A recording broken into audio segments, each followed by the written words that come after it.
வணக்கம்.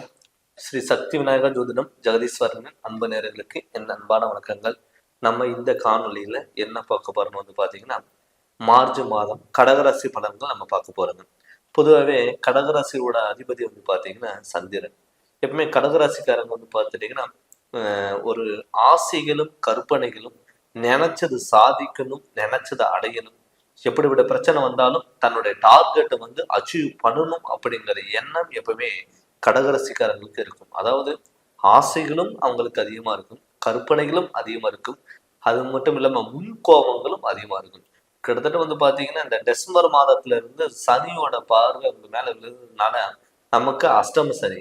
இந்த அஷ்டம சனி பாத்துட்டீங்கன்னா நமக்கு பாத்துட்டீங்கன்னா பெரும்பாலும் பாத்தீங்கன்னா அஷ்டம சனி பெரிய பாதிப்புங்கிறது கொடுக்காது. பட் பாதிப்புகள் கொடுத்தாலுமே அதை சமாளிக்கக்கூடிய திறமை இருக்கும். ஆனா எல்லா விஷயங்களும் உங்களுக்கு தெரியும், எல்லாமே நீங்க பண்ணலாம்னு சொல்லிட்டு உங்க மேல நம்பிக்கை வரும்.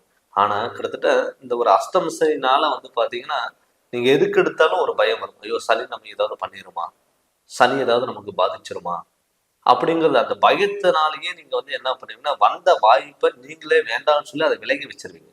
என்ன கேட்டீங்கன்னா அஷ்டம சனி ஒரு பக்கம் இருந்தாலும் கூட மற்ற கிரகங்களோட சப்போர்ட்னால உங்க சுயஜாதகத்தினோட சப்போர்ட்னால உங்களுக்கு வாய்ப்புகள் தேடி வரும். அந்த வாய்ப்புகள் வரும்போது நீங்க கரெக்டா பயன்படுத்திக்கோங்க.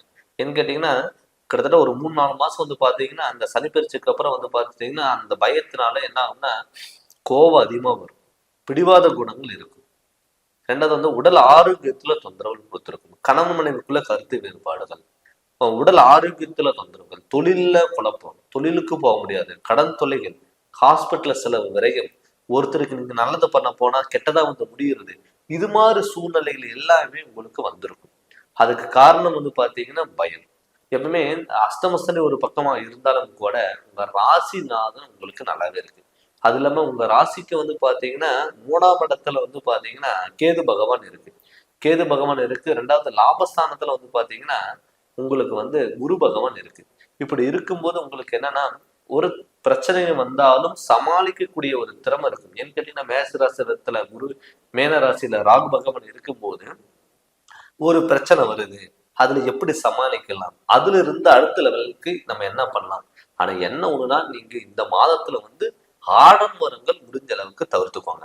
அதாவது பாத்தீங்கன்னா இதை விட அது பெருசு, அதை விட அது பெருசுன்னு சொல்லிட்டு இருக்கிறத விட்டுட்டு பறக்கறதுக்கு ஆசைப்படாம அதை மட்டும் நீங்க மெயினா பார்த்துக்கணும். ஏன்னு கேட்டீங்கன்னா இதை விட அது பெருசு, அதை விட அது பெருசுன்னு சொல்லிட்டு நீங்க போகக்கூடாது. 2வது பாத்தீங்கன்னா நீங்க மத்தவங்க நம்பி இறங்கி எதுவும் பண்ணக்கூடாது.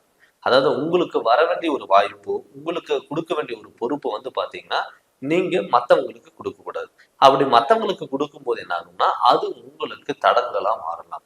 அப்படி தடங்களா மாறும்போது நீங்க யாரு நல்லவங்க சொல்லி நீங்க நம்புறீங்களோ அவங்க உங்களையே ஏமாத்தக்கூடிய ஒரு சூழ்நிலைகள் உருவாகலாம்.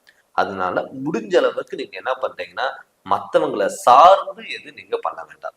2வது பாத்தீங்கன்னா வண்டி வாகனத்துல போகும்போது ஒரு கவனம். ஏன்னு கேட்டீங்கன்னா சனி உங்களுக்கு 8ஆம் இடத்துல இருக்கிறதுனால வண்டி வாகனத்துல கவனம். ஏன்னு கேட்டீங்கன்னா இப்ப இந்த காலகட்டத்துல இந்த டயத்துல நீங்க என்ன பண்ணுவீங்கன்னா நம்ம கடன் வாங்கியாவது நம்ம ஏதாவது வண்டி வாகனங்களை ஆரம்பிக்கலாம், இல்ல வண்டி வாகனங்களும் புதுசா வாங்கலாம், இல்ல ஏதாவது வீடு கட்டலாம், இல்ல ஏதாவது கடன் வாங்கி எல்லாமே நம்ம பண்ணலாம் அப்படிங்கறது ஒரு எண்ணம் உங்களுக்குள்ள வரும்.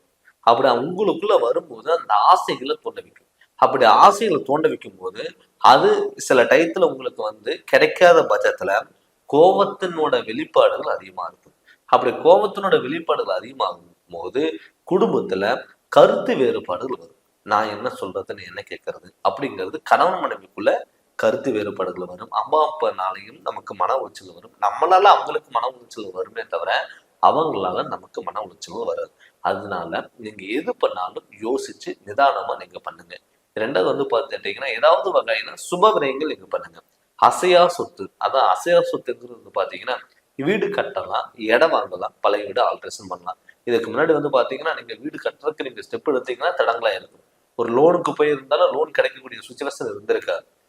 வீடு நம்ம பாதியிலேயே அப்படி கட்டி முடிச்சதுனாலும் பாதியில நிற்கக்கூடிய ஒரு சூழ்நிலையில் உருவாயிருக்கும்.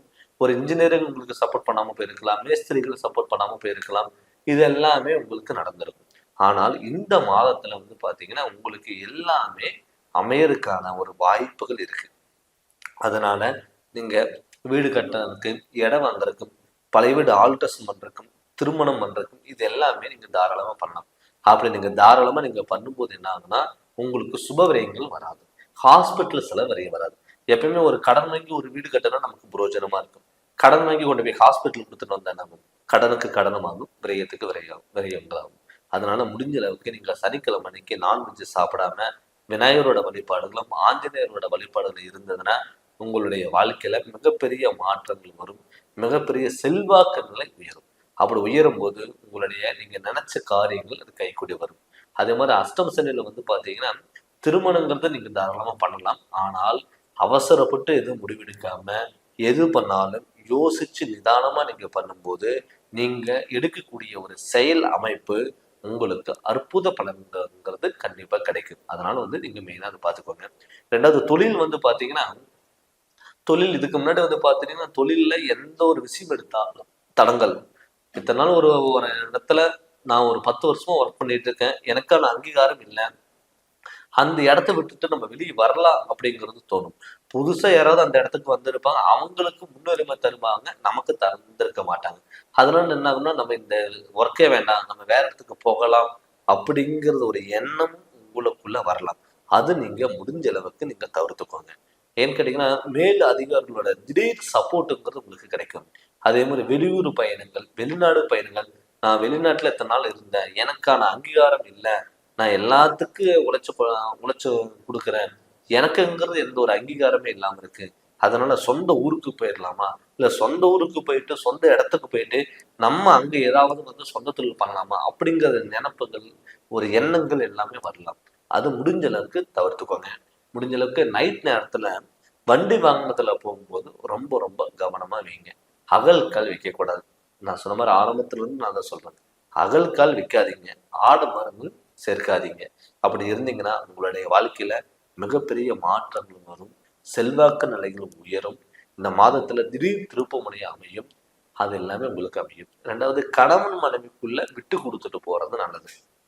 நிறைய பேர் பாத்தீங்கன்னா மேரேஜ் பண்ணிட்டு கணவன் மனைவிக்குள்ள எப்ப பார்த்தாலும் கருத்து வேறுபாடுகள் வந்திருக்கும். இது நீங்க ஏதோ ஒன்று பண்ணீங்கன்னா உங்களுடைய பார்ட்னருக்கு பிடிக்காம போகலாம், இல்லை அவங்க எதுவும் பண்ணாங்கன்னா உங்களுக்கும் பிடிக்காம போகலாம். இதனால என்ன ஆகும்னா 2 பேர்த்துக்குள்ள மன கசப்புகள். இதனால பார்த்தீங்கன்னா நமக்கு கல்யாணமே என்ன பண்ணோம், நம்ம லைஃப்பை பிரிஞ்சிடலாமா அப்படி எல்லாம் நினைச்சிட்டு இருக்கலாம். ஒரு புதிய மாற்றங்கள், ஒரு அந்யோன்யம், ஒரு அரவணைப்பு, ஒரு அன்பால அரவணைப்பு, இது எல்லாமே உங்களுக்கு கிடைக்கும். அது கிடைக்கும் போது உங்களுடைய வாழ்க்கையோடைய எதிர்பார்ப்புகள் நல்லா பூர்த்திங்கிறது கண்டிப்பா நடக்கும். குழந்தை பாக்கியம் இல்லாதவங்களுக்கும் கட்டாயம் குழந்தை பாக்கியம் கிடைக்கும். ஏன்னு கேட்டீங்கன்னா அஷ்டம சனி ஒரு பக்கம் இருந்தாலுமே கூட உங்களுக்கு ஒரு குழந்தைக்காக நீங்க ட்ரை பண்ணும்போது நிறைய பேர் பாத்தீங்கன்னா ஒரு 4-5 வருஷமா கல்யாணம் ஆகி குழந்தைக்காக ட்ரை பண்ணியிருப்பாங்க, ஐவி பண்ணியிருப்பாங்க, டெஸ்ட் டியூப் பண்ணியிருப்பாங்க, ஆனா கிடைச்சிருக்காது. ஆனா இந்த டயத்துல ஒரு அஷ்டம சனி நடந்தாலுமே கூட உங்களுக்கு பாத்தீங்கன்னா ஒரு திடீர் ஒரு எதிர்பார்ப்புகள் நீங்க நினைச்ச மாதிரி அமையறதுக்கான வாய்ப்புகள் இருக்கு. அதனால பாத்தீங்கன்னா குழந்தை பாக்கியங்கள் கண்டிப்பா கிடைக்கும். வளர்ப்புற சஷ்டி விரதம் இருங்க, உங்களுடைய வாழ்க்கையில மிகப்பெரிய மாற்றங்கள் வரும், செல்வாக்கு நிலை உயரும், குடும்பத்துல ஒற்றுமைகள் கிடைக்கும், இது எல்லாமே கிடைக்கும். ரெண்டாவது, கடன் வாங்கி ரொம்ப ஆடம்பரங்கள் முடிஞ்ச அளவுக்கு தவிர்த்துக்கோங்க. யாருக்கு ஜாமீன் எழுத்து, சப்போர்ட்டு, கொடுக்கல் வாங்கல் இதெல்லாம் இருந்ததுன்னா அதை முடிஞ்ச அளவுக்கு தவிர்த்துக்கோங்க. ஏன்னு கேட்டீங்கன்னா ஒரு விஷயம் நீங்க மற்றவங்களுக்கு சப்போர்ட் பண்ணும்போது அது உங்களுக்காக கிடைக்கக்கூடிய வாய்ப்புகள் இல்லாம போகலாம். அது முடிஞ்ச அளவுக்கு நீங்க தவிர்த்துக்கோங்க. என்னதான் இருந்தாலும் இந்த மாதத்துல உங்களுக்கு அஷ்டம சனி நடந்தாலும் கூட ஒரு அற்புத பலன்கிறது கண்டிப்பா கிடைக்கும். அதனால பாத்தீங்கன்னா தன்னுடைய சுய ஜாதகத்துல எப்படி இருக்கு, நடக்கக்கூடிய திசாபுத்திகள் எப்படி இருக்கு, நம்மளுடைய கோச்சாரம் படிக்கிறவங்க எப்படி இருக்குன்னு அப்படின்னு பார்த்து நீங்க உங்க ஜாதகம் பார்த்து நீங்க தெளிவுபடுத்திக்கோங்க. நீங்க ஏதாவது ஜாதகம் பார்க்கணும்னு சொல்லி விருப்பப்பட்டீங்கன்னா கீழே வர வாட்ஸ்அப் நம்பருக்கு உங்களுடைய ஜாதகம் அனுப்பி விட்டுட்டு ஃபோன் பண்ணி கன்சல்ட் பண்ணுங்க, உங்களுக்கு நல்ல விளக்கங்கிறது நான் தரேங்க. இந்த சேனல் நீங்கள் ஃபர்ஸ்ட் டைம் பார்க்குற மாதிரி இருந்தால் சப்ஸ்கிரைப் பண்ணுங்க, பெல் பட்டன் டச் பண்ணுங்க, உங்கள் நண்பர்களுக்கு ஷேர் பண்ணுங்க. நன்றி, வணக்கம்.